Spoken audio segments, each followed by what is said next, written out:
Hi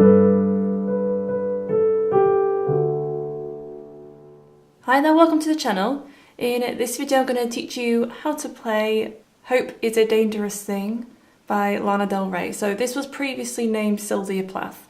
So there's only going to be a couple of sections that we're going to go over today that repeat in various different ways. So I'm going to try and make this as accurate as possible. So we're going to start with the verse. And the three chords that you need is an A minor. So most of the way throughout, the A minor is being played in this inversion, which is E, A, and C. So here is middle C. So it's the C, middle C will be the highest note. And you're going to move that shape down by one to G major inversion, which is D, G, and B. And then D major root position, which is D, F sharp, and A. So I'm going to play that again. A minor, G major, D major. And if we pick out the melody, this is what she's singing.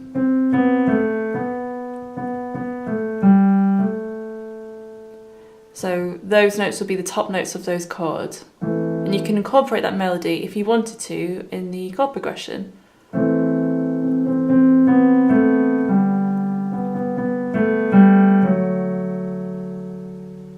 Obviously that's the chorus part. So the left hand then, because this is a really minimal, simple piano part, you're just going to play single notes, you're just going to play the root notes. So A, and then G, and then D. So that's the verse. In verse 2, it's practically the same, except the very last time that chord progression happens, it just plays it an octave higher. And in verse 3, the entire thing is being played an octave higher.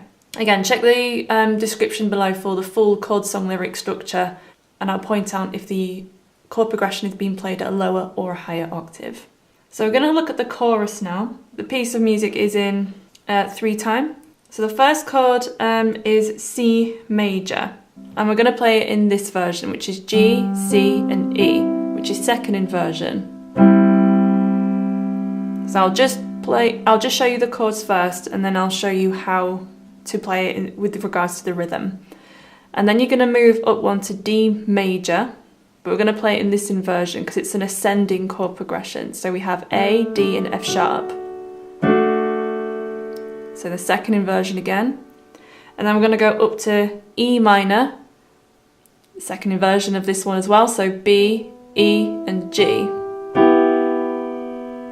And then down to C. So the left hand with that, you're going to play in fifths, and you're going to play the first beat of the bar.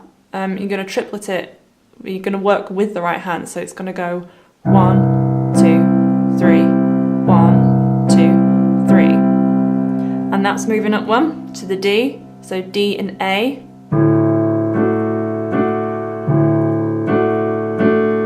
Moving up again to E and B.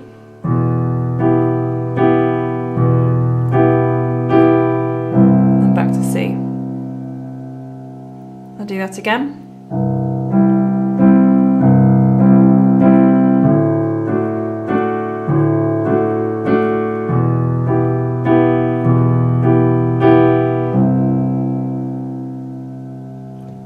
So it does that twice. The next part of the chorus. You're going to play that C again, then up to the D again, and then you're going to play single notes in the left hand. In the right hand you're going to play G major in this inversion this time, which is B, D, and G, and then an F sharp with the D major, and then down to C.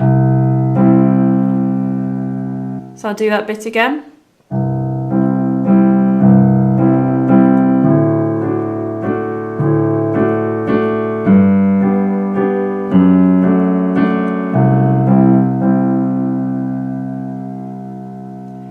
and then it's the hope is a dangerous thing, that part. So you're going to play C, but this time it's similar to how we play it in the verse, except that the C is a C chord and not an A minor chord. So the only difference is that instead of playing an A, you're going to play G.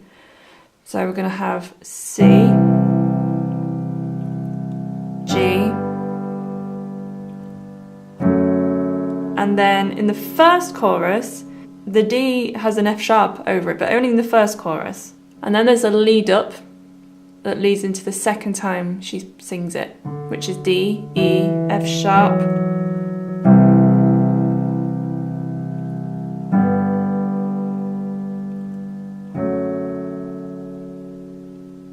So I'm going to join that whole chorus together now from the beginning to the end.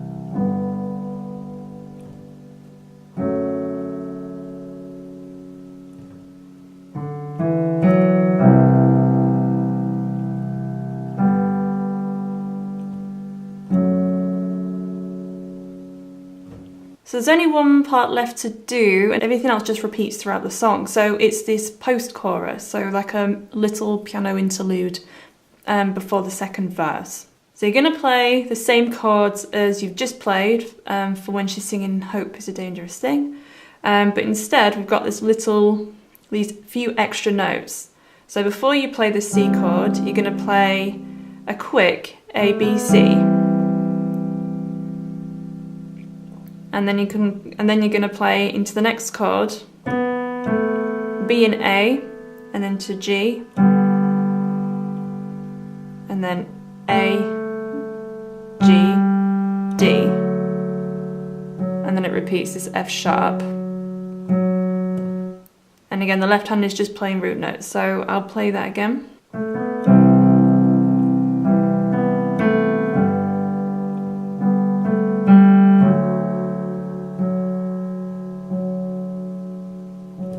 And then it does the whole thing again, but an octave higher.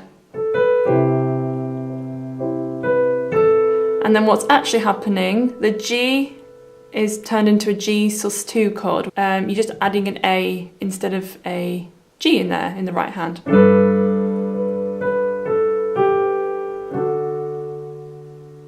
So I'll just play that post-chorus again.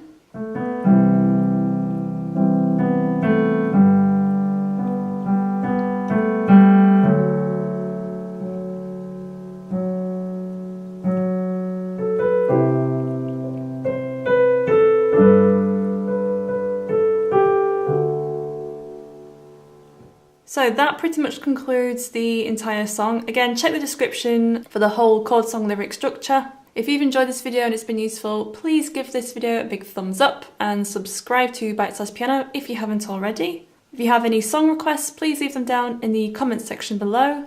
All requests are noted and considered. I look forward to talking to you all down there, and I will see you in the next video. Bye bye!